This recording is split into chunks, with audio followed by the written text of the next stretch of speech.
Ce cours portera sur la bulle Internet. Voici les 5 parties que comportera cette vidéo. Dans cette partie, nous allons voir qu'est-ce que la bulle Internet. Une bulle Internet, tu peux m'expliquer, s'il te plaît? Oui, bien sûr, c'est une bulle spéculative formée fin des années 90 sur les marchés boursiers autour des valeurs de l'information et de la télécommunication. Mais qu'est-ce donc une bulle spéculative? Une bulle spéculative est un pic dans la valeur des actifs dans un secteur, une matière première ou une classe d'actifs. Généralement causée par des anticipations très optimistes sur la croissance, l'évolution des prix ou sur d'autres événements qui pourraient provoquer une augmentation dans la valeur des actifs. Ces anticipations font alors grimper en flèche le volume des transactions et attirent de plus en plus d'acheteurs sur le marché. Dans cette partie, nous allons voir quels sont les facteurs de développement d'une bulle Internet. La faible inflation et des taux d'intérêt trop bas contribuent à gonfler artificiellement le cours des actions aux États-Unis, mais aussi dans le monde entier. De nombreux investisseurs spéculent alors sur les valeurs de la nette économie qui s'introduisent en bourse les unes après les autres. Certaines d'entre elles ne font même pas de chiffre d'affaires. C'est également la période faste des méga-fusions, à l'instar de celles entre AOL et Time Warner ou encore Vivendi et Universal.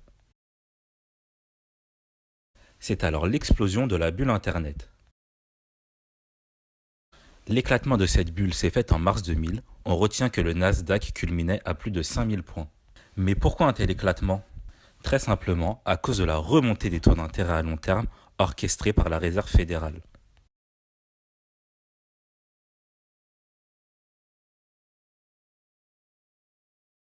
On remarque alors qu'aux États-Unis, 210.com ont fait faillite.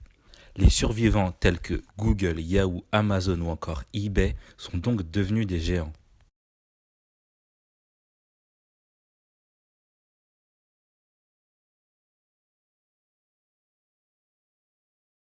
Quant à la France, nous retenons certains noms qui parviennent à devenir des géants tels que Free, Mythic ou Rue du Commerce. Comment cette bulle est-elle survenue? Nous pouvons observer deux phases. La première entre 1990 et 1995, la seconde entre 2000 et 2005. Les caractéristiques de ces dernières sont énumérées ci-dessous. 5 ans plus tard, un chemin se trace vers une seconde bulle. L'année 2010 vous rappelle-t-elle quelque chose? Laissez-moi vous éclairer.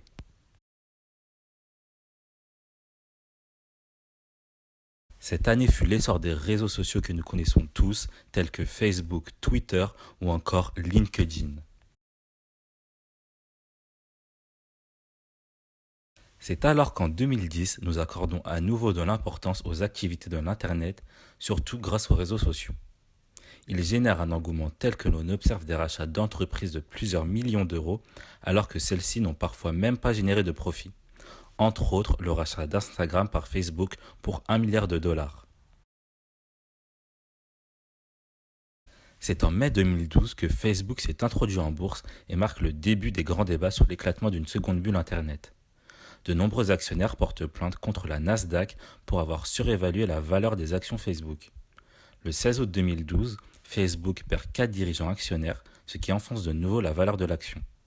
Le 17 août 2012, l'action Facebook baisse de 45% par rapport à sa valeur de lancement. Elle passe de 38 dollars à 19,87 dollars.